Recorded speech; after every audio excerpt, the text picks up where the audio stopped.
When I pulled into the gas station, I saw my daughter asleep inside a public transit van. Her young son was curled up in the back seat. I gently tapped on the window glass. "Where's the apartment I paid for? Where's the baby girl you just gave birth to?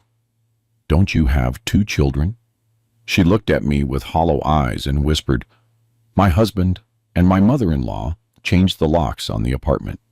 They told me I have no rights over my own daughter. They threw us out on the street and kept my baby." I opened the van door. "Get out. Come with me," I said. She asked, "Where to?"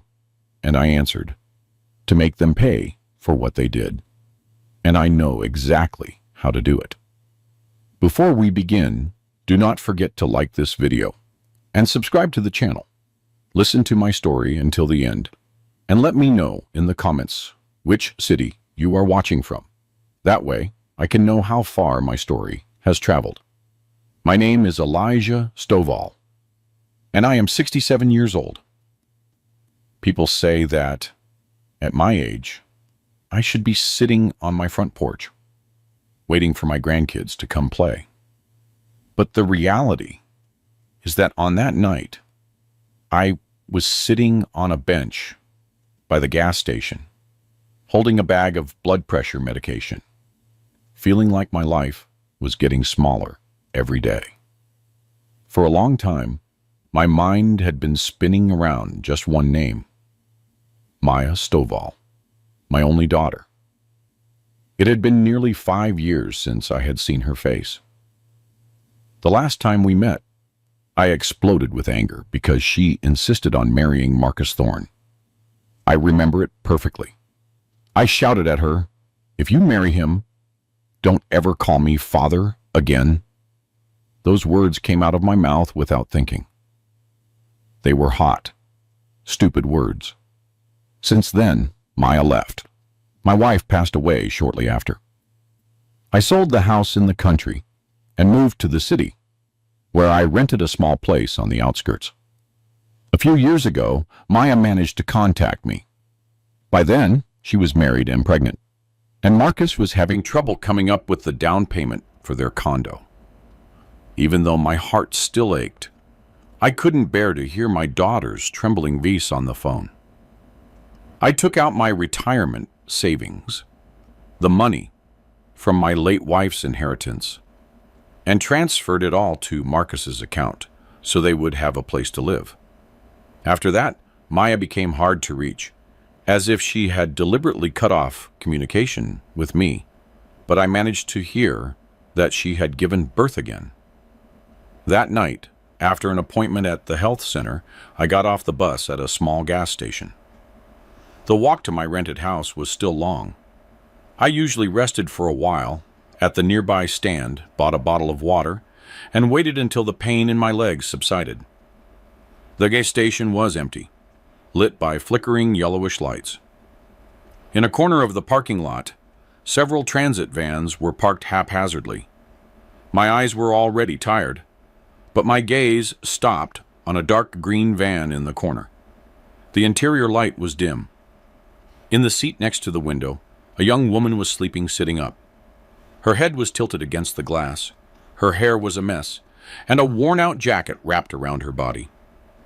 In the back seat, there was a young boy, maybe 7 years old, sleeping curled up. My chest tightened immediately. The way that woman hugged her tattered bag was too tight, like someone who is afraid of losing the only thing they have left. I stood up. My old legs protested, but I kept walking toward her. The closer I got, the clearer her face became. Her nose, the line of her eyebrows, the shape of her chin. My heart was struck as if by lightning. It was Maya. I stopped by the van window. My breathing quickened. The gas station lights reflected off the dirty glass, but I was sure it was my daughter, the girl I once cursed with words I now wish I could cut out myself. Her body was thin. The cheeks that used to be full were now sunken. Her lips were chapped, and the jacket was far too thin for the cold. I swallowed hard. My throat was dry. I raised my hand and gently tapped on the glass. The woman blinked. Her eyes opened slowly, empty for a few seconds. Then they focused on me. In the back seat, the boy stirred, murmuring quietly. I saw those eyes clearly, the same eyes that looked at me with anger when I forbade her to marry. "Maya?" My voice came out soft and raspy. The woman squinted, as if she couldn't believe it. "Pops?" Her voice broke between sleep and reality. I opened the van door, which wasn't locked. The smell of gasoline and sweat hit me. Up close, her condition was even worse. And the boy in the back seat had a face, just like Maya's, just like mine. He was surely my grandson. I sat on the edge of the seat. Many questions pounded in my head, but one sentence came out first. "Where is the condo I paid for? Where is the baby you just had? Don't you have 2 kids?" Maya froze. Her eyes filled with tears, but they were like water in a broken glass. The boy woke up, looked at me for a moment, then lowered his head and hugged his knees. His gaze was empty, his movements slow, as if he were afraid of loud noises. "Maya," I repeated more softly. "Answer me, baby girl." She took a short breath, her lips trembling. "My husband, Marcus, and my mother-in-law, Mrs. Beatrice." Her voice broke. "They changed the locks on the condo. They told me I have no right to my own daughter. They kicked me and Malik out. They're holding my baby inside. I can't get back in, Pops." Those names pounded in my head. Marcus Thorne. Beatrice Thorne. The people I once only sensed would hurt my daughter had now actually done it. "How long have you been here?" I asked in a low voice. "Several weeks," she said, looking down. "And we sleep here. The man Gendivier very kind. Mr. Clarence lets us spend the night here. And during the day, I help clean up, but it's not enough to pay rent. I don't know where to go." I wanted to ask why she didn't look for me, but the words got stuck. How could I blame a daughter who was sitting shivering inside a van with a special needs child behind her, while her baby was being held by a greedy husband and mother-in-law? I looked at Malik. "What's wrong with him, Maya?" Maya stroked her son's head. "Malik has developmental delays. Pops, the doctor says he needs therapy. He's scared of loud noises. He's a special boy. That's why at their house, they were ashamed of him." That last sentence made my chest burn. They were ashamed to have a grandson like Malik, while they themselves were the dirty ones. Something inside me hardened. I opened the van door wider. "Get out," I said with a firm voice, just like before. "Come with me." Maya looked at me, confused and afraid. "Where, Pops?" I looked her straight in the eyes. For the first time in years, I felt clear. "To make them pay," I replied in a low but sharp voice, "and I know exactly how to do it." That night, my rented house felt small. Maya was sitting on the floor, leaning against the wall. Malik was sleeping on a thin mattress, hugging a worn-out doll from the van. I offered her a sweet tea. "Drink first," I told her. "Then tell me. I want to hear everything from the beginning." Maya held the glass with both hands. "Since college, Pops," she said softly. "I met Marcus on campus. He was kind, polite, seemed stable. He always drove me around. He bought me food. I thought, well, this is my destiny. Besides, back then, we were fighting a lot about my future. I remember it well. Marcus Thorne had come to the house, brought bread, smiled a lot. But his eyes were always scanning the contents of the room. When I said I didn't like him, Maya fought back. Our fight ended with my most regrettable sentence. If she marries him, let her not consider me her father. When I got married, Pops didn't come. Maya's voice trembled. Only Mama came as a representative, sitting uncomfortably in front of the judge, among Marcus's loud family. It hurt. I promised myself I would prove I could live without Pops, that I could be happy with Marcus. She took a breath. At the beginning of the marriage, everything was sweet. Marcus was attentive. Mrs. Beatrice seemed caring. But when I got pregnant with Malik, everything started to change. Marcus would come home late often, get angry easily. Mrs. Beatrice started commenting, "Don't go to your father's house so often, or you'll get used to asking for things, even though I never asked for anything." When Malik was born, and the doctor said he had developmental delays, everything got worse, she continued. Mrs. Beatrice blamed me whenever Malik had tantrums. They made me lock myself in the room so the neighbors wouldn't hear. They were ashamed to have a grandson different from everyone else. In front of Malik, they would say, "A child like this ruins your life." I looked at Malik, who was sleeping restlessly. His small body trembled gently. I felt like dragging Marcus and Beatrice out that very night. Then Marcus had trouble paying the down payment for the condo, Maya said. He was stressed, angry all the time. I could only think of one person. Pops. That's why I called you in secret, even though you were still angry. You still sent the money. That money was what allowed us to get into the condo. I nodded. My retirement savings and the rest of Maya's mother's inheritance disappeared that same day. After that, she continued, the condo was put in Marcus's name. I only said the money was from Pops. They replied, "The one who works is Marcus." I was afraid to fight. I stayed quiet. Since then, Marcus forbade me from contacting you anymore. He blocked your number, deleted your messages. Little by little, I felt like I really didn't deserve to be your daughter. A few months ago, before they threw me out, they took my phone. They said I played with it too much when I was just looking at pictures of you. All the documents are also held by Mrs. Beatrice. My ID, birth certificates, marriage certificate, Malik's records, health insurance cards. She said it was to handle the insurance, so I have nothing. I held back my anger. And the day they kicked you out? Maya sighed. Aaliyah was only a few weeks old, Pops. I was exhausted, crying a lot. One night I put Aaliyah in her crib for a moment and said, "Baby girl, Mama is tired." Marcus saw it.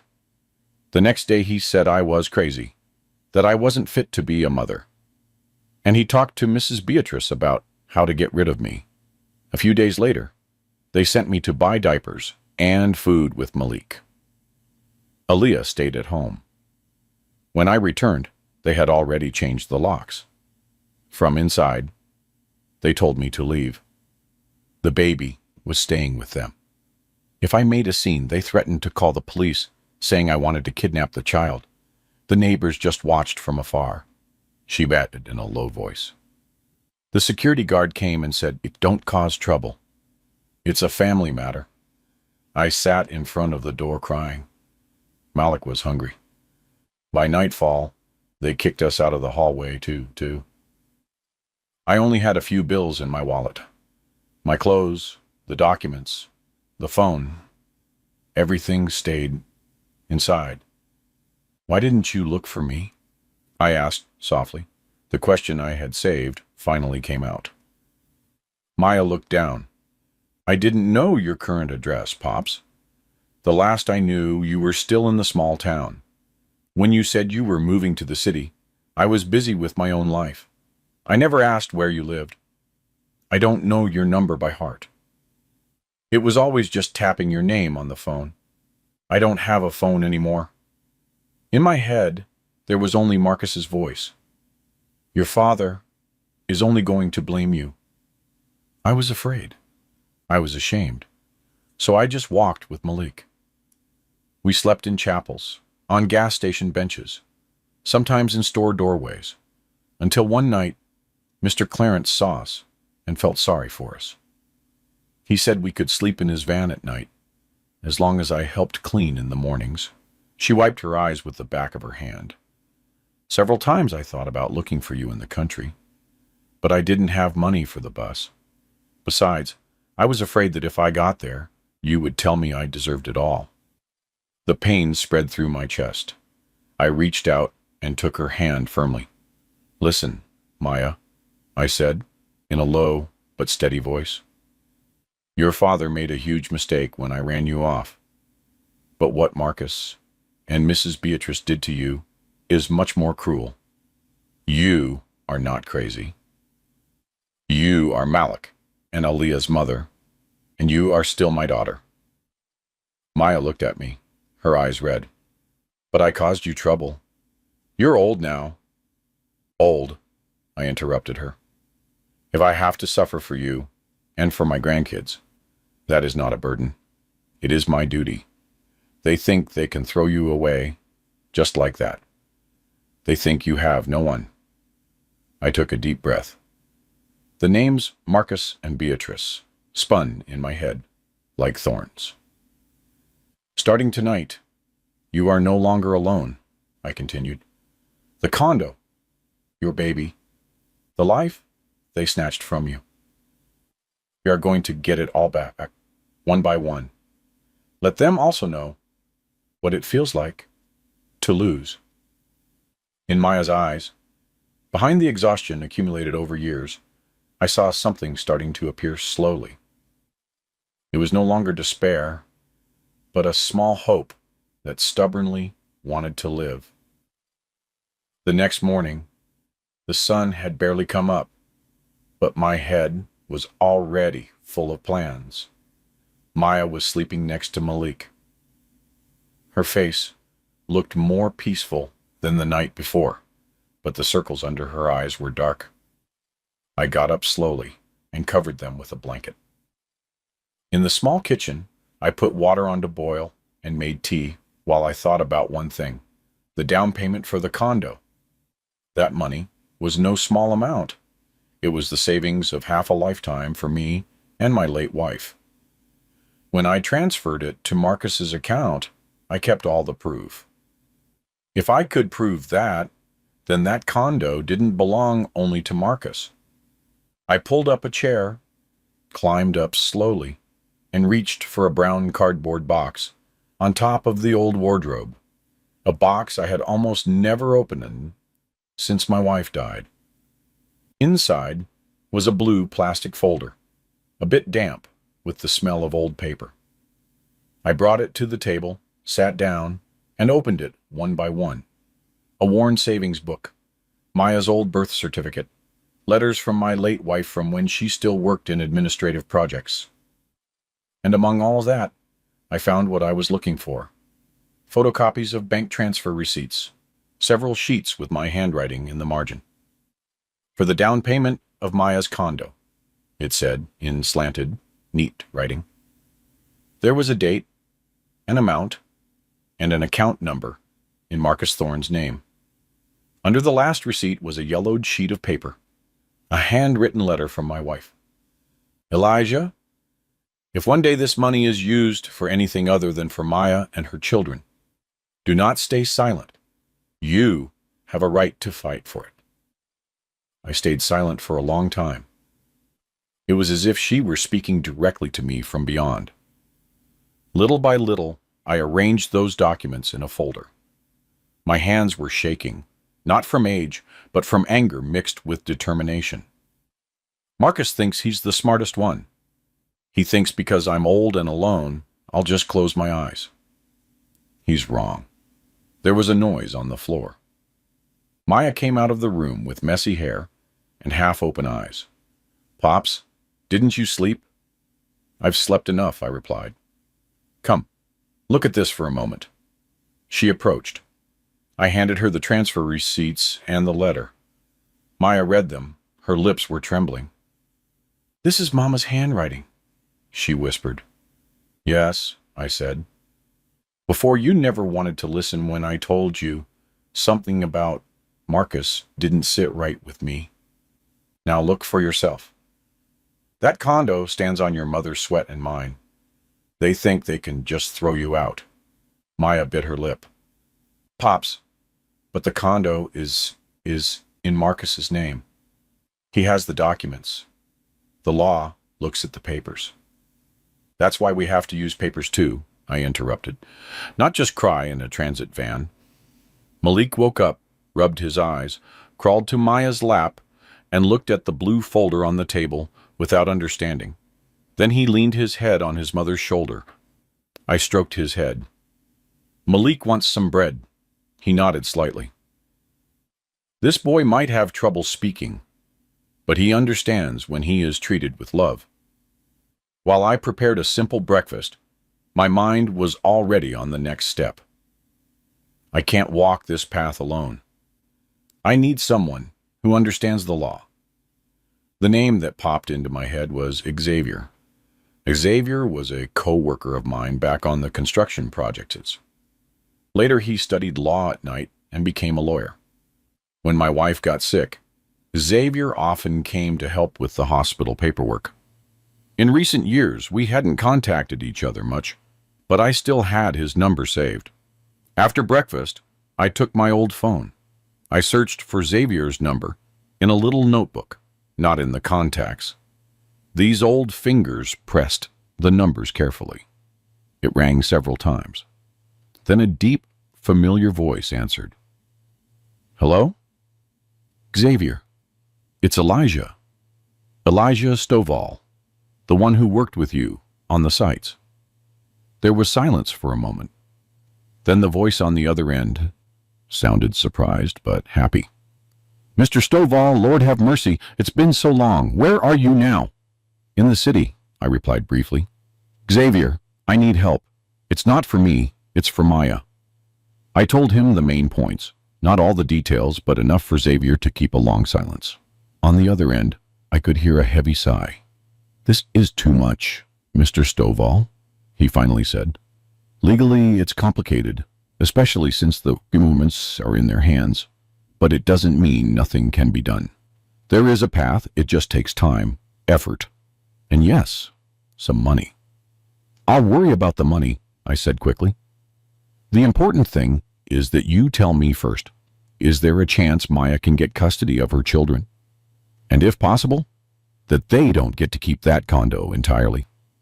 There's a chance, he replied, especially if you have proof of the transfer to witnesses, and if it can be shown that there was negligence and psychological abuse. But you have to be prepared.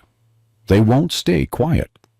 They could counterattack, smear Maya, use the mental health issue, all sorts of things. I looked at Maya, who was helping Malik eat bread. We've been quiet for too long, Xavier. You see the result. If we have to fight now, then let's do it once and for all. On the other side of the phone, Xavier laughed, briefly, with bitterness. All right, Mr. Stovall, I'll stop by your house this afternoon. We'll look at all the documents. We'll prepare the first step. After hanging up, Maya came over. Pops, who is Xavier? I replied, a lawyer, a friend of mine from the construction days. He's going to help us. Maya looked increasingly nervous. If Marcus finds out we brought a lawyer, he could get very angry, Pops. He could report me back, say I'm crazy, say I'm not fit to be a mother.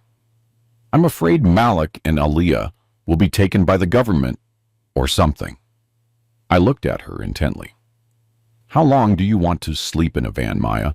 Do you want Malik to grow up hearing that he is a burden and a shame?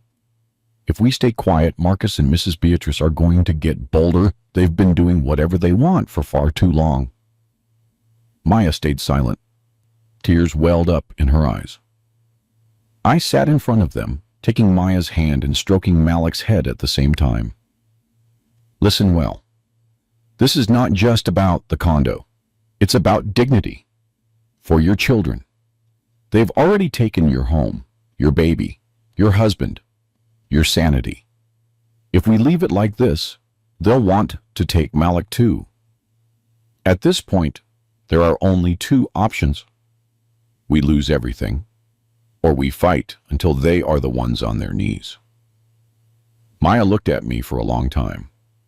In her eyes, I saw guilt, fear, but also something else, anger. an anger that she had kept inside all this time, directed at herself. Now, little by little, that anger was starting to shift toward those who deserved to receive it. I don't want Malik to be under their control. Her voice was low, but firm. I don't want Aaliyah to grow up in that same house. Then I said, you stand by Pops, no matter what happens. We face it together. That afternoon, while we waited for Xavier to arrive, I organized the blue folder, preparing everything in my head. The first step was already clear. Go see Marcus and Mrs. Beatrice. Show them they aren't dealing with an old father who just gives up. The night at the gas station was over. Now it was their turn to look for a place to sleep in some dark corner, with the fear of losing, just as they made Maya and Malik feel. In the afternoon, Xavier arrived wearing a wrinkled shirt and carrying a briefcase, but his face was firm. He was in his mid-40s, with hair starting to gray at the temples. He shook my hand for a long time. Mr. Stovall, you look the same. Oh, huh? He said, trying to smile. The only thing that changed is the wrinkles, I replied briefly. We laughed for a moment. Then the atmosphere turned serious again. On the table, I opened the blue folder. Xavier reviewed the transfer receipts and my wife's handwritten letter, all with care. From time to time, he nodded, his eyebrows furrowing. This is strong, Mr. Stovall, he said. It's not direct proof of ownership, but it's enough to show there was a large contribution on your part.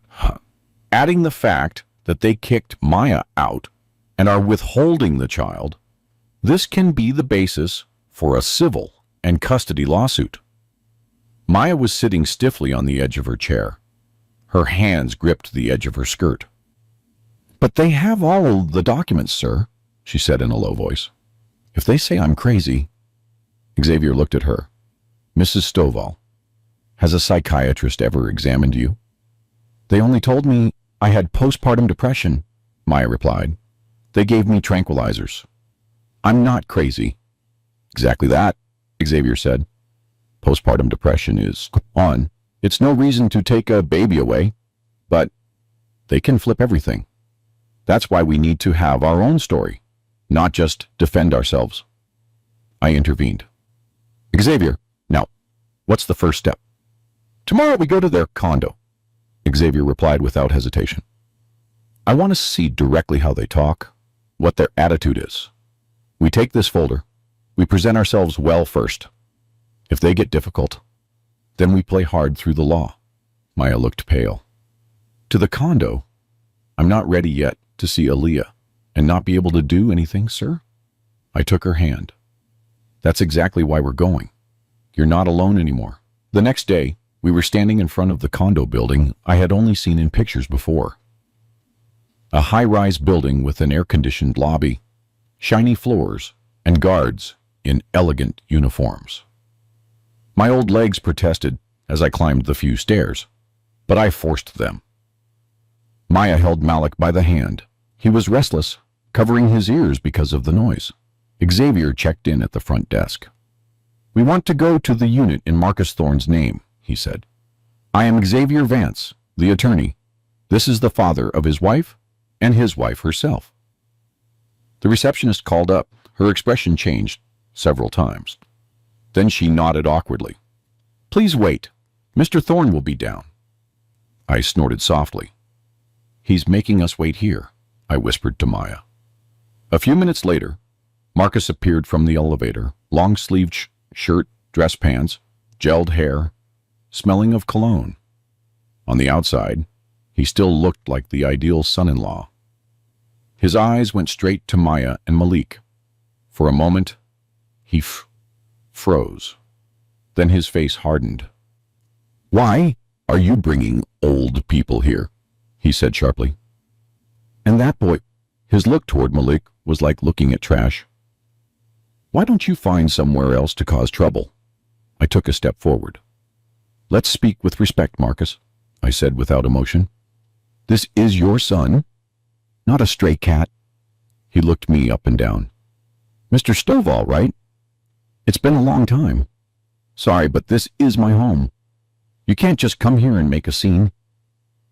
Xavier stepped forward and pulled out a business card. Good morning, Mr. Thorne. I am Xavier Vance, attorney. We have come in good faith to talk about Maya and her children, including housing rights and custody. Marcus looked at the card for a moment, then smirked. Lawyer? Man, that's intense. I can call a lawyer too if I have to. But for what? My wife was the one who left and abandoned her daughter. Now she comes to do drama in the lobby. Maya was shaking. They kicked me out. They kicked me out. Her voice was barely audible. What? Marcus approached. Who kicked you out? You couldn't handle it on your own. You left, taking Malik. You left the baby. Don't flip the story in front of your father. I felt the blood rushing to my head. Don't lie, Marcus, I said loudly. Several people in the lobby began to turn around. Maya was kicked out. You changed the locks. You're withholding the baby. You kept all the documents. Marcus raised his voice. Listen to yourself. No, Mr. Stovall. She's hallucinating. The depression is getting worse. We've already consulted the doctor for the baby's safety. We had to separate them temporarily. You want the baby in the care of someone who talks to herself and cries for no reason? His words were like knives. Maya was holding her head. Malik clung to her legs, starting to whine from the shouting. Xavier held my arm before I could get too close. Mr. Thorne, he said more calmly, if you are sure of your version, there is no problem if we take this matter to court, right? We have proof of the transfer of the condo down payment from Mr. Stovall to your account. We also have witnesses who can speak about the treatment of you and your mother toward Maya. Marcus's face tensed for a second, then quickly returned to normal. Go ahead. The condo down payment was a gift. There is no written contract. If you want to discuss it in court, I'm happy for the whole world to know my wife isn't well. I have doctor's notes. The elevator chimes sounded again. A woman with elegantly pinned hair and an expensive bag stepped out. Beatrice Thorne. She looked at us with raised eyebrows. What is this commotion? She asked. Then her eyes found Maya and Malik. Her lips curled, not in a smile, but in a sneer. Ah, you got tired of wandering around carrying that special boy. Now you come to complain. I almost lunged at her. Xavier squeezed my arm harder. Mrs. Thorne, be careful what you say, Xavier said, still polite. Your words can also serve as evidence. Beatrice laughed briefly. Go ahead, I'm not afraid. I just don't want my precious granddaughter Aaliyah living with a mother who isn't well, and a grandfather who likes to look for fights. Look at yourselves. Are you worthy of living here? The guard approached with a confused face. Excuse me, don't cause a scene in the lobby. If you have family matters, please take them inside. Marcus took advantage of the situation. See, this is bothering the other residents. Mr. Stovall or Maya, if you want to talk, do it through the lawyer, but I'm telling you now, I am not handing Aaliyah over to someone who can't even take care of herself. He took Beatrice's arm. Let's go, Mama. Let's not waste time. The two of them turned and walked toward the elevator, without looking back once at Maya, even though Maya called out quietly, Aaliyah, I just want to see her. The elevator closed. The small ding of the bell felt like a slap. Not long after, two police officers entered the lobby, called by the security staff Marcus had contacted earlier. They saw our group, then heard the partial explanation from the receptionist that a family was fighting over a spousal matter. In the end, they just said, Folks, if you have domestic issues, resolve them properly. Don't make a scene here. You're going to disturb people. Xavier tried to explain. but their looks were already tilted toward the side with the clean shirts and the fixed address. When we left the lobby, Maya was crying silently. Malik kept hitting his head, upset by the shouting and the pressure from before. I carried that boy as best as I could. I hugged him tight. On the way to the wing stop, my knees were weak. But inside my head, one thing became clearer. They are not just mean, they also have more power, status, documents, and pretty words in front of others. Pops, Maya sobbed, and we lost. I shook my head slowly. My breathing was still heavy. Not yet, I said. That was just the first round. They think we can only come and cry in the lobby. Have they not seen your father when he really gets angry? All the way back from the condo, my head was throbbing. Marcus and Beatrice's words kept spinning around. Mother who isn't well? Special boy? Worthy of living here? But behind the pain was something stronger. A refusal to give up. At home, Xavier took a long breath. Mr. Stovall, I'm sorry. I already figured they would play it like that, he said. That's why we need to gather evidence and witnesses. Without that in court, they're going to look more presentable. What do we need? I asked.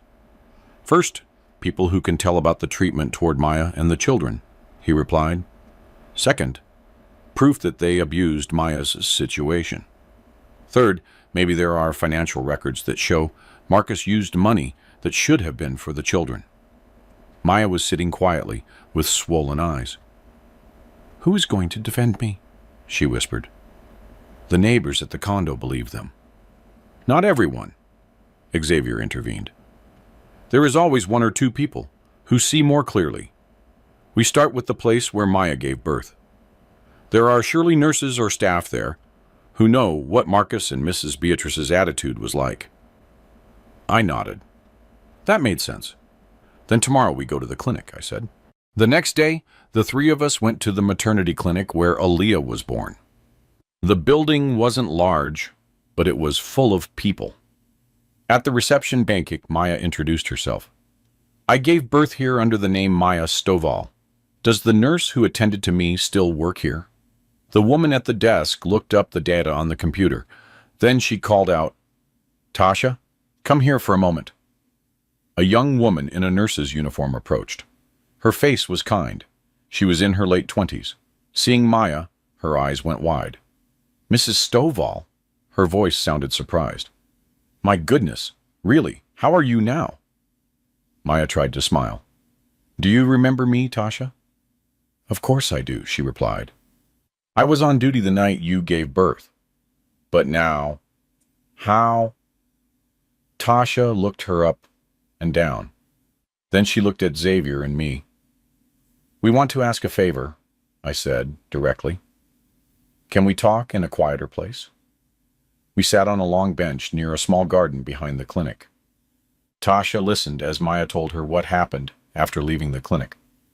When she got to being kicked out of the condo, Tasha's face changed to one of anger. So it's true they kicked you out, ma'am, she said. I never had a good feeling about your husband from the start, remember? That night he got angry at the billing office just because of the difference in room costs. He said, why not the regular room? Anyway, my wife is just a housewife. And that was while you were suffering in pain. I was shocked. I nodded slightly. Do you remember anything else? When we suggested taking Malik to a child development specialist, Tasha continued, Mrs. Beatrice complained. She said, if the neighbors find out my grandson has a problem, what a shame. She said it out loud in the hallway. My co-workers and I looked at each other. Xavier spoke in a low voice. Ms. Tasha, would you be willing to testify as a witness, or at least make a written statement about what you saw and heard? Tasha looked hesitant for a moment. I'm afraid, sir, that the clinic might have problems later. We'll take care of it, Xavier said. It's not necessary to mention the clinic's name at first. This is about children taken from their mother. If no one dares to speak, people like them will keep winning. Tasha looked at Maya, who had her head down. Ma'am, that night you gave birth, you were crying a lot, not just from the pain, but because you felt alone. I couldn't stand to see you like that.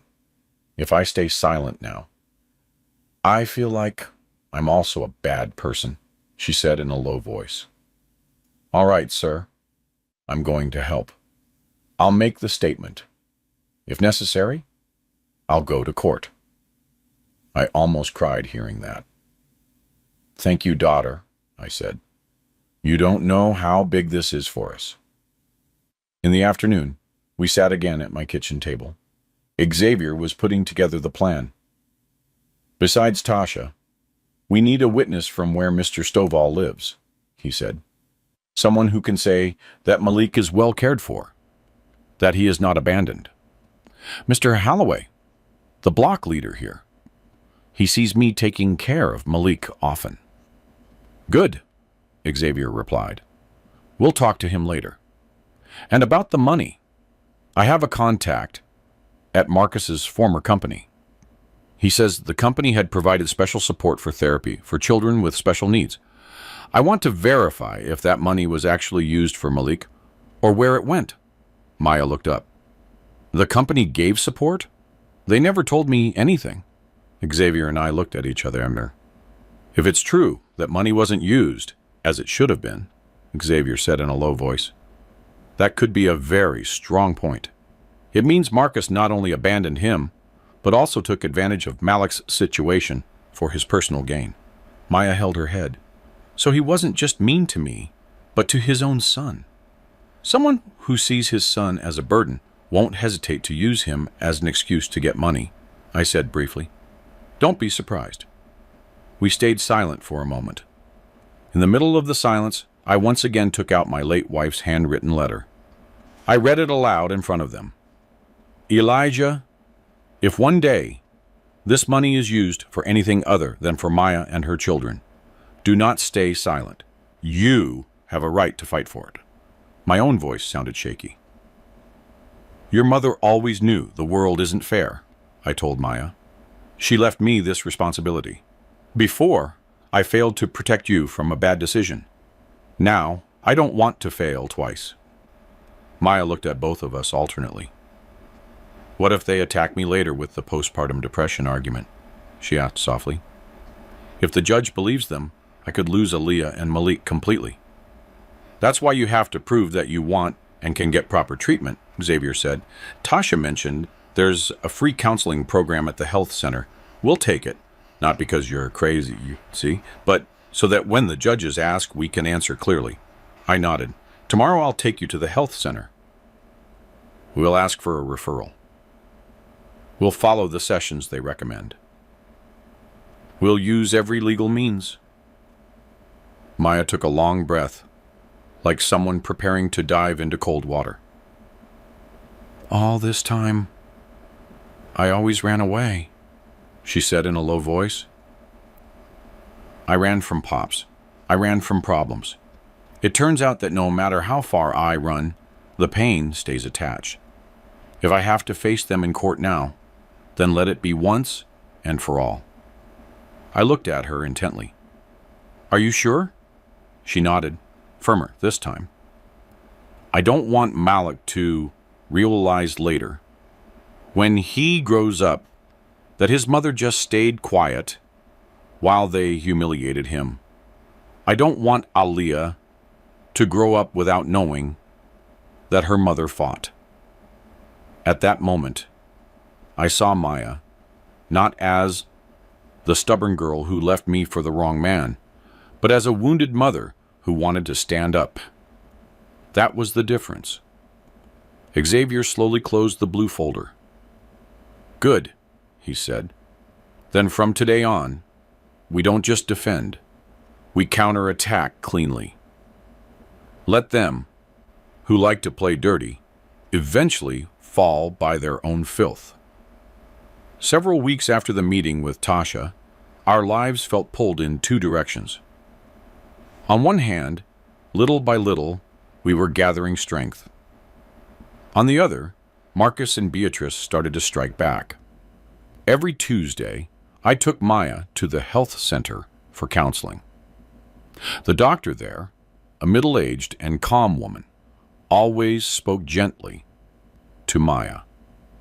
Postpartum depression is not a shame, she told her. You need rest and support, not punishment. She neatly wrote out the record of therapy. We would use it later. Tasha sent her written statement, signed, in front of Xavier, clearly mentioning how Marcus got angry about the cost and how Mrs. Beatrice insulted Malik. I kept that document in the blue folder like it was gold. We also went to see Mr. Holloway. In the living room of his small house, he listened to our story while nodding from time to time. I see Mr. Stovall here often taking care of Malik, he said. The boy is different, but I never saw him being hit or left hungry. If the mother has depression, well, it's normal after what she went through. But in my view, the two of them love the boy very much. If you need me, I'll testify. There was some hope growing. But it turns out that when we started to stand up, the enemy didn't stay still. One afternoon, I was hanging laundry in front of the house. Maya was inside feeding Malik. Suddenly, a white car stopped at the entrance of the alley. Two people got out, a young man with a thick folder, and a woman wearing a vest that said Social Services/CPS, with two police officers standing behind them, their expressions neutral. Is this the home of Elijah Stovall? The woman asked. Yes, I replied. My heart already felt bad. What can I do for you? We're from Social Services, she said. We received a report that there is a child with special needs who is allegedly not being well cared for. We need to verify the child's condition and the environment. I immediately understood where that report came from. My teeth gritted. Are you referring to Malik? I asked. Fine, come in. They entered. Maya was frightened to see that group. Malik immediately clung to his mother, covering his ears. Our housing was small, but clean. There was nothing they could use as an excuse regarding dirt or smell. The woman looked around, noting something on a form. Where is the boy? Sir? She asked. I called Malik in a low voice. Come here, son. They just want to see you. Malik peeked from behind Maya with a tense face. When the man approached, Malik started shaking his head, murmuring nonsense, then hitting his ears. That was a sign he was stressed. Look, ma'am, the man said in a low voice to his companion, but loud enough for us to hear. There are signs of disorder, cramped space, mother with depression, elderly grandfather. Maya reacted immediately. I'm in therapy, sir, she said hurriedly. I take my medications regularly. I love my son very much. Malik is just afraid of new people. That's all. The police officers were just standing at the door with their hands behind their backs, as if waiting for orders. Sir, the woman from Social Services said, trying to sound kind, we might need to take Malik for a few days for observation, just to make sure there is no negligence. I took a step forward. You can't. My voice rose. This boy is not fit to be separated from his mother. If you take him away suddenly, he could get even more stressed. If you want to observe, observe here. Procedure, sir, she said. We aren't accusing you of anything, but there is a serious report. They say his mother is often hysterical, that she talks to herself, that she even once wanted to hurt the baby. We have to follow up. I was almost sure the name of the complainant in that folder was Marcus Thorne, or Beatrice Thorne. Before I could explode, another voice entered. What is all this fuss? Mr. Holloway appeared at the door, his shirt wrinkled, and his breathing a bit heavy. I'm the block leader here. If it's something about my neighbors, I need to know. The woman from Social Services explained briefly. Mr. Holloway listened and then laughed briefly. Negligence? He said. I see Mr. Stovall taking care of his grandson almost every day. If the boy were hungry or mistreated, I would have reported it myself a long time ago. If the mother has depression, well, it's normal after what she went through. But I can guarantee the boy is cared for here. He approached Malik, gently stroking his head. Malik's son, you want to stay here with Mama and Grandpa, right? Malik didn't answer, but he hugged Maya's waist tighter. That was enough. The woman from social services looked a bit shaken. She sighed. All right, sir, she finally said. For now, Malik stays here, but we're going to register him, and maybe there will be another visit. Please cooperate. They left. The white car drove away at the end of the alley. The atmosphere of the house went silent. Maya slumped down. Pops, they almost took Malik. Her voice broke. I can't take this. I sat beside her. That's why you see now. They use every means, slander, reports, whatever. They want to build the story that you are a danger to your children. If we stay quiet, Marcus and Mrs. Beatrice will get bolder. That night, after Malik fell asleep, I sat alone in the kitchen counting money. What was left in the savings book was little. A few days ago, I sold my wedding ring and my only gold watch. That money went toward paying the electricity, buying medicine, bus fare to the health center, and something for Xavier. I hadn't paid this month's rent in full either. I could feel our time was tight, not just in court, but in the wallet. Outside, the murmurs of the neighbors began to be heard. Some approached Mr. Holloway to ask, is it true he and Maya want to take a child away from a rich family because of the condo? Some defended us. Some just liked the gossip. The next day, Xavier arrived with news that wasn't good. Marcus has already filed a counterclaim, he said. He is asking for full custody of Aaliyah and also asking the court to consider limiting Maya's rights over Malik if it's proven she is unstable. He attached a letter from the doctor that mentions postpartum emotional disorder. He's also using the social services report. Maya lifted her face. So he also wants to take Malik away. They won't necessarily approve it, Xavier said quickly. That's just a request, but it's clear they aren't playing around. I felt like I had been kicked in the stomach. We can't keep being attacked like this, I growled. We need something stronger than just testimonies.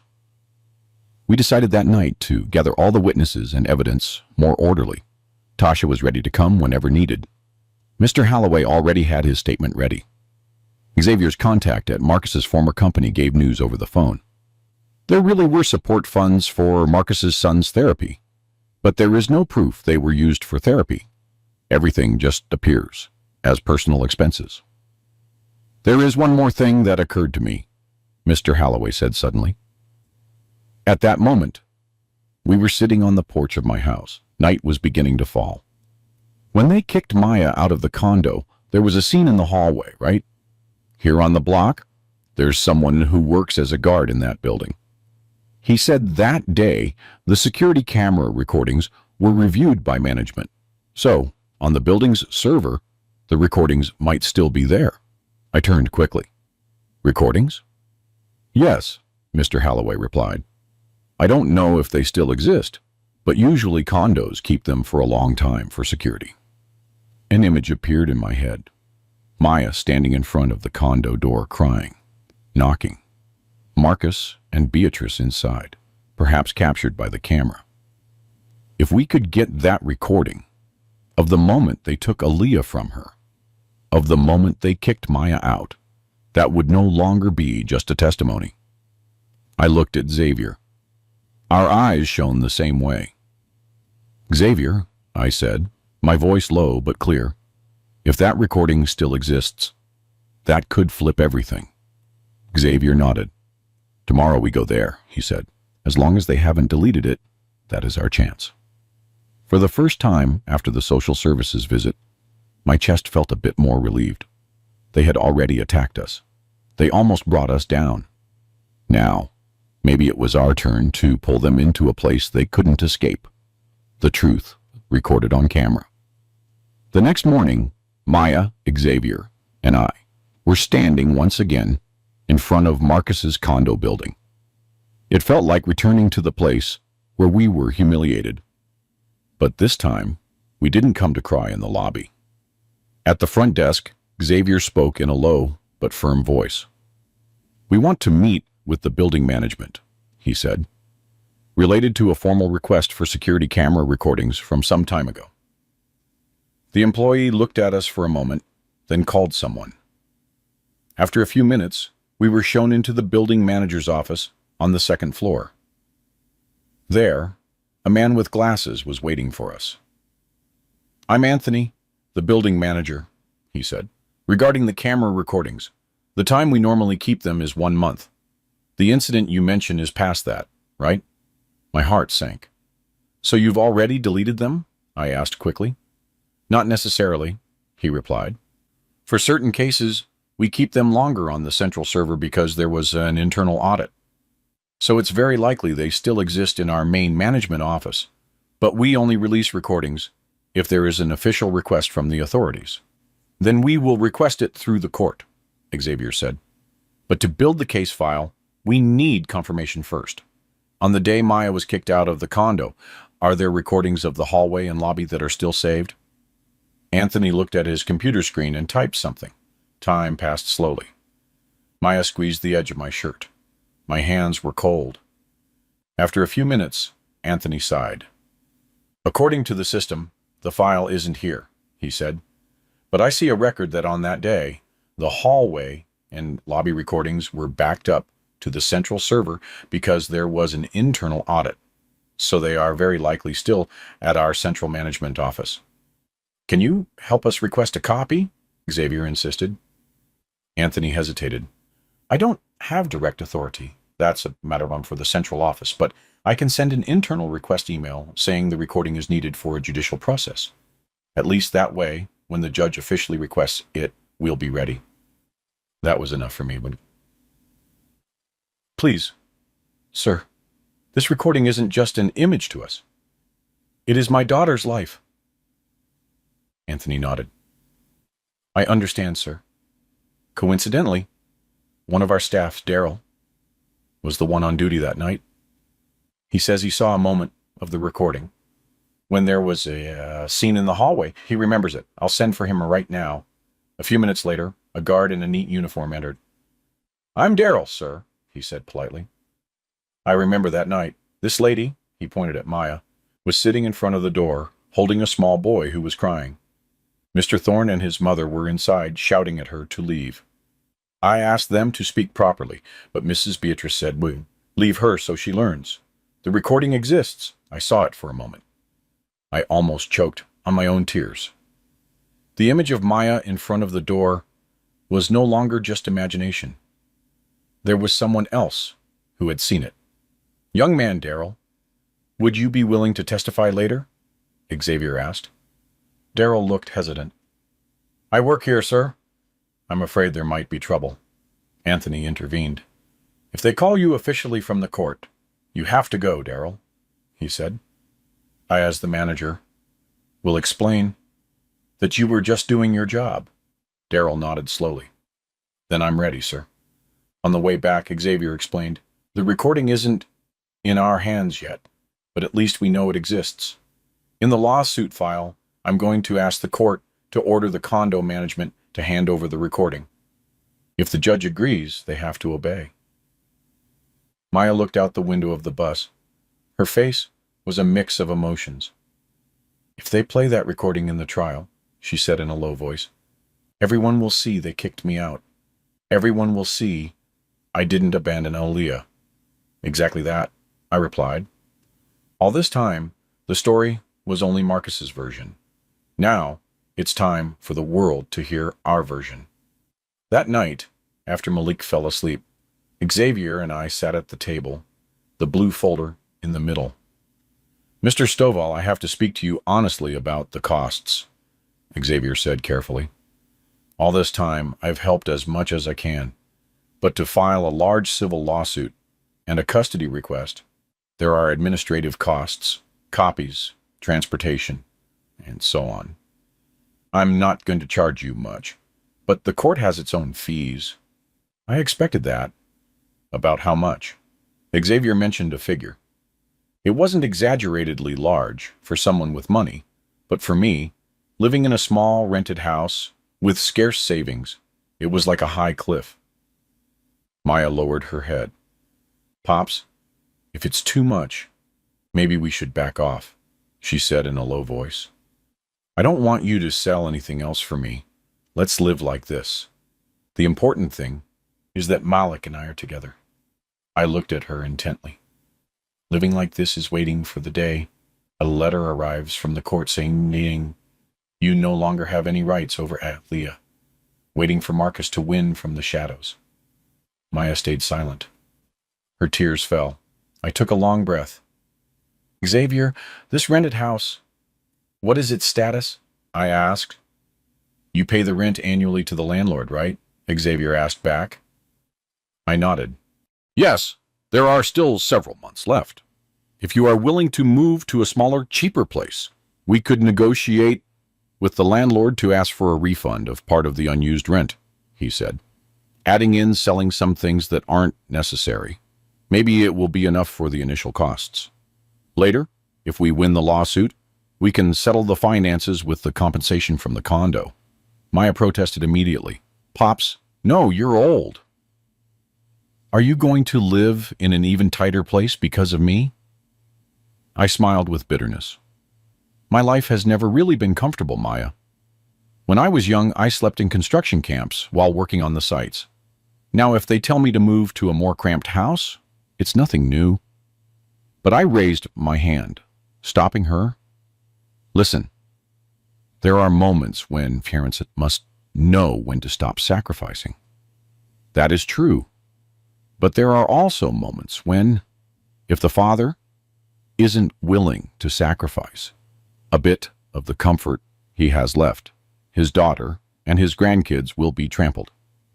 I choose the second. That night, I went to the house of the landlord, Mr. Henderson, accompanied by Mr. Holloway. We talked for a long time. I explained the situation without drama, just facts. Mr. Henderson stroked his beard, looking undecided. Mr. Stovall, he said, I've already used the rent money too, but I understand your situation. I'll tell you what, I'll give you back half of the remaining months. Then I can rent this room out again. That was more than enough for me. I thanked him many times, almost bowing as I shook his hand. A few days later, some people came to see our house. Some things I gave to the neighbors. Some I sold cheap. The old wardrobe, where I kept the blue folder, I sold that too. I moved the folder to a cloth bag I always carry. On the day we moved to a smaller house in the next alley, Malik was confused. House, he said in a low voice, one of the few words he could pronounce. Of course. Still home? I replied, stroking his head. The house is smaller, but our heart is the same. With the money from the rent refund and from selling things, Xavier was finally able to file the large lawsuit. In that file were all the transfer proofs. My late wife's letter, Tasha's statement, Mr. Holloway's statement, the therapy record from the health center, and the formal request for the court to order the delivery of the camera recordings and to subpoena witnesses from the condo. Once this file goes in, Xavier said, standing in front of the family court, holding the thick folder, the path can no longer be reversed. We are officially challenging Marcus and Mrs. Beatrice in a place where they can't manipulate with pretty words. I looked at the court building. It wasn't luxurious, but it was enough to make the stomach churn. In my hand, Malik held the edge of my shirt. Maya carried Aaliyah in her imagination. Although there was still nothing in her arms, Xavier asked, "Are you ready?" Maya took a long breath. If I back out now, everything Pop sacrificed would be in vain. she said in a low voice. I don't want to run away anymore. This time, if they want to destroy me, let them see it directly. If I win, I'll also see it directly. I nodded. Good, I said. From today on, they aren't the only ones with a story in front of the judge. We have one too. Xavier entered first, handing over the file at the window. When the red stamp hit the paper, that small sound in my ears felt like a gong opening a new chapter. A chapter where we were no longer the people kicked out into the condo hallway, but the party demanding justice in the courtroom. On the day of the first hearing, my knees felt not just weak, but hollow. The courtroom wasn't large. A ceiling fan chirped softly. In front, the judge sat in a simple robe. Beside him, the clerk. To the left and right, wooden benches full of curious faces. I sat behind Maya. Beside her was Xavier. On the other side was Marcus Thorne in his elegant suit, hair gelled. Beside him, Beatrice Thorne in an expensive outfit. On the edge of their table, a heavy-set lawyer with thick glasses was busy flipping through papers. The judge opened the hearing with a neutral voice. Case of minor custody, in the name of Maya Stovall, against Marcus Thorne, as well as a civil lawsuit related to real estate, consisting of a condo unit, he said. Plaintiff's side? Ready, Your Honor. Xavier stood up. Defendant's side? Ready, Your Honor, Marcus's lawyer replied.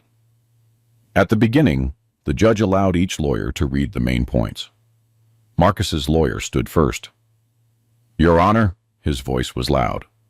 My client is a responsible husband. His wife, Mrs. Stovall, experiences postpartum emotional disorder, often hysterical, even leaving the baby alone several times. For the safety of the minor, my client's family took measures to separate them temporarily. However, Mrs. Stovall fled, taking the first child who has special needs without preparation, living in an inadequate manner. Now, they come to claim the condo and the second daughter. The air in my chest felt heavy. The lawyer held up a sheet of paper. We attach a letter from the doctor mentioning the existence of emotional disorder, as well as the report from social services that already visited the home of Elijah Stovall, father of the plaintiff. The judge noted that, from the plaintiff's side, Xavier stood up. Your Honor, what has just been presented is only one side, he said calmly. We are going to prove that what they call separation from the baby was a snatching, that the plaintiff was kicked out of her home along with her first child, and that the condo claimed as entirely the defendant's property actually stands on money from the plaintiff's parents. The judge nodded. Good. Let's start with the witnesses and written evidence of the defendant's side. First, Marcus's lawyer called the psychiatrist who had previously examined Maya. The doctor explained that Maya had come with complaints of excessive sadness, difficulty sleeping, and crying without reason. I diagnosed postpartum depression, he said. I gave her tranquilizers. I never said the patient was dangerous. She only needed support. The lawyer tried to press him. But it could be that if not controlled, she would become a danger to the children, right, doctor? The doctor sighed. If the family supports her, no. If they instead judge and pressure her, it could get worse. But I never suggested separating the baby from her mother in a brusque manner. The judge noted that sentence. Then the woman from social services testified. She told of her visit to my house, saw Malik restless, the house small. But when Xavier questioned her back, did you see signs of physical violence? Did the child look hungry or dirty? She replied, no, the house was clean. The child seemed to be being cared for. We were only on alert because of the report we received. Whose report was it? Xavier asked. From the family of the child's father, she replied. The judge looked toward Marcus. "Good," he said. "Now witnesses for the plaintiff." Xavier called Tasha first. Tasha looked nervous, but her voice was firm. "I am a nurse, and I accompanied Mrs. Stovall when she gave birth," she said. That night, Mr. Thorne got angry at the billing office because of the cost of the room. He said his wife didn't deserve a good room. His mother, Mrs. Beatrice, said the first child was special and that she didn't want the neighbors to know. She said it was a shame to have a grandson different from everyone else. In front of Malik, they would say, "A child like this ruins your life." Marcus's lawyer objected, saying that was only conversation. But the judge looked intently. "This still shows an attitude," he said. "Continue." They called Mr. Halloway. Then he told how almost every day he saw Maya and me taking care of Malik. "The boy does have developmental delays, but I never saw him being hit or left hungry," he said. "If the mother has depression, it's normal after what she went through. But in my view, the two of them love the boy very much." Xavier then presented the transfer proofs. The yellowing receipts were read. The judge read the handwritten letter from my late wife. I almost cried. My own voice sounded shaky in my heart. "Your mother always knew the world isn't fair. She left me this responsibility." Marcus's lawyer tried to cut him off. "That is only a voluntary gift, Your Honor. There is no legal contract if they want to discuss it in court. In fact, I'm glad the whole world knows my client's wife is not stable." The judge raised his hand. "I've seen enough," he said. His eyes went straight to Marcus. "It seems instead that the defendant was the one who took the baby without the mother's permission, then forbade the mother from entering. That contradicts the initial story." Beatrice Thorne finally couldn't take it anymore. "We only wanted the best for our granddaughter, Aaliyah," she shouted. "That woman is weak. She cries too much. How can she care for a baby? If we hand her over, our lives are ruined. We are ashamed if the neighbors know our son has a special grandson and a daughter-in-law with depression." That sentence came out just like that, loud. In the courtroom, which was in silence, everyone turned. Marcus pulled his mother's arm too late. The judge struck the gavel once. "Enough, ma'am. Your words are all recorded." In the back bench, I felt something that had hardened inside me all this time, starting to break in the right direction. Xavier looked at me for a moment. His eyes said, "Here it is." After a brief recess, the judge returned and read the provisional resolution. His voice was calm, but every word was like a stone falling on Marcus's side. "The court considers that the plaintiff, Mrs. Stovall, indeed experienced postpartum depression. However, she has shown goodwill by undergoing treatment. No proof was found that she abandoned the minor. On the contrary, there is convincing proof that the defendant and his mother snatched the baby and kicked the plaintiff out of the house, along with the first child who has special needs." I squeezed the cloth bag tightly. "Therefore," the judge continued, "the court resolves that the provisional custody of the first child, Malik Stovall Thorne, remains with his mother, Maya Stovall, with the accompaniment of her grandfather, Elijah Stovall. For the second daughter, Aaliyah, the court orders that within a maximum period of 7 business days, the defendant deliver the minor to her mother with visitation arrangements for the father at a later date." Maya covered her mouth. Tears fell in torrents. I hugged her by the shoulders. Furthermore, the judge's voice was heard again. "Regarding the condo, the court considers that there was a significant contribution from the plaintiff's parents. The ownership status will be divided according to the corresponding proportion, and the defendant is obligated to provide financial compensation to the plaintiff and her father. The details will be established in the written resolution. On the other side, Marcus was slumped over, his face empty. His lawyer was murmuring in panic. Beatrice Thorne stared straight ahead as if she didn't believe the world was no longer on her side. The judge closed the hearing for that day. "The case is not yet completely over," he said, "but the direction is already clear. The rights of minors must be the priority. Adults who treat children as a burden will receive the consequences." When we left the room, the hallway felt different. It was no longer the hallway of the condo where they kicked Maya out, but the place where we had just snatched a bit of justice. Maya squeezed my hand tight. "Pops," her voice trembled. "In 7 days, Aaliyah comes back to me." I nodded, my throat tight. "Yes, daughter," I said. "And this is just the beginning. After this, they are going to learn what it feels like to be afraid of losing." The 7 days felt very long. In the rented house, Xavier was sitting on a plastic chair holding the photocopy of the resolution. "Today, they have to deliver Aaliyah," he said. "If not, we can report them again." And Maya went back and forth. Malik was sitting on the mat looking at the door. The sound of a motorcycle stopped in front of the alley. From the window, I saw Marcus get off a moped holding a small bundle. Beatrice Thorne got out of an old taxi behind him. I opened the door. We looked at one another.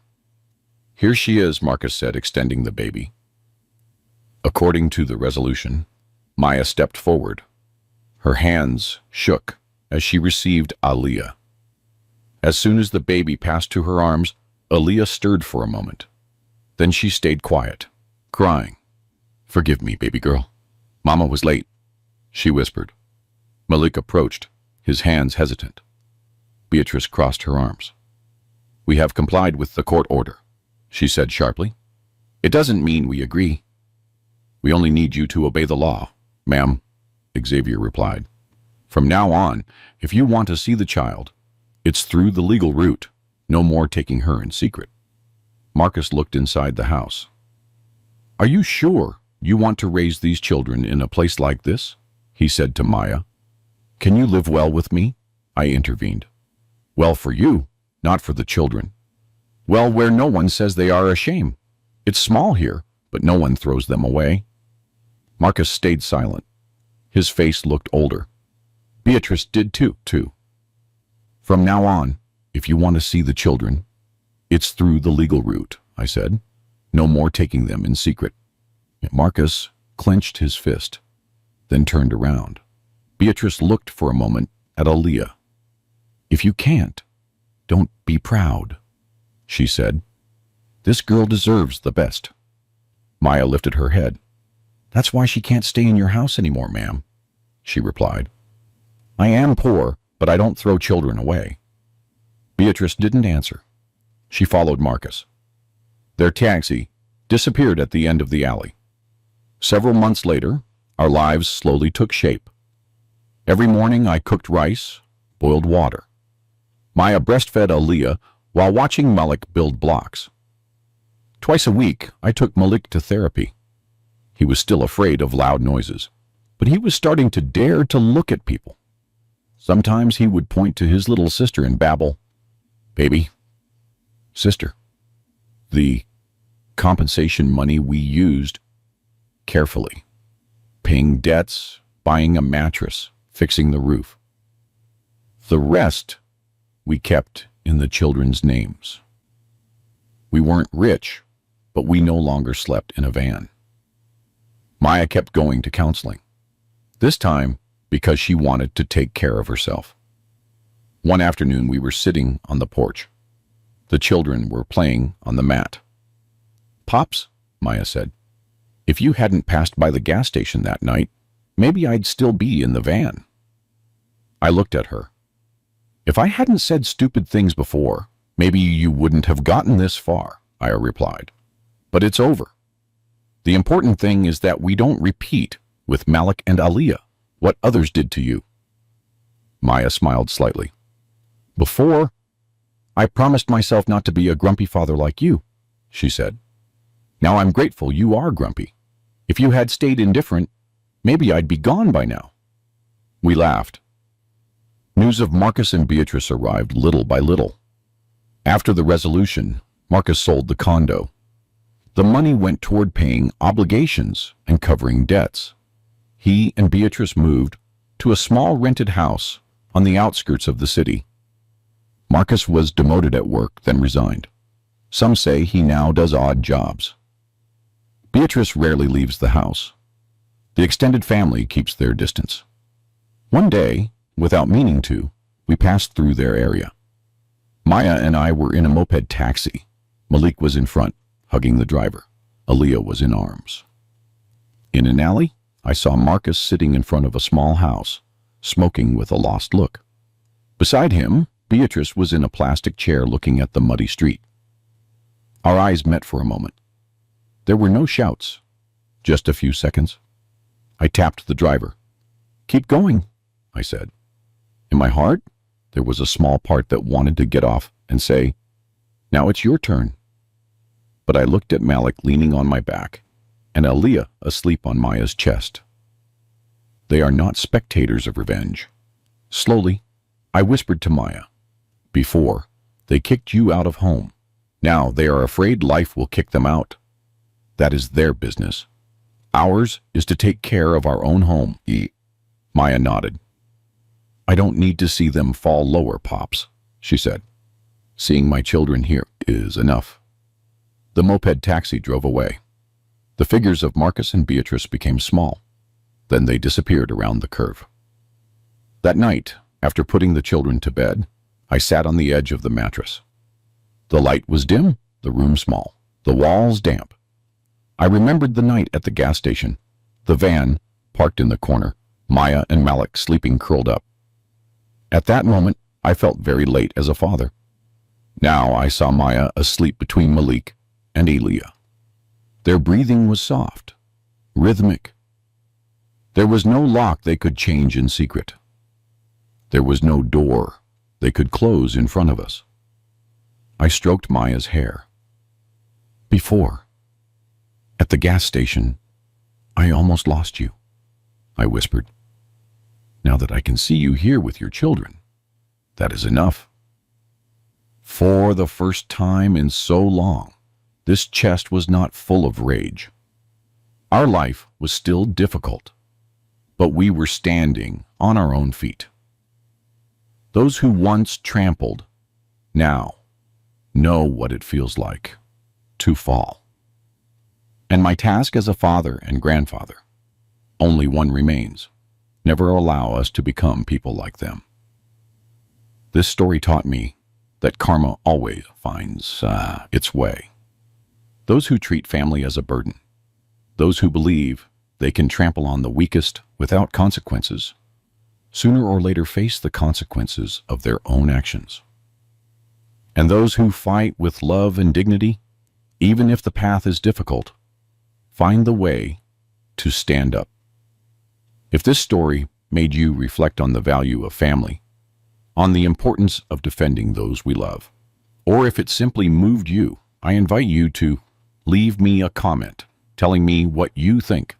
What would you have done in Elijah's place? Have you lived through something similar?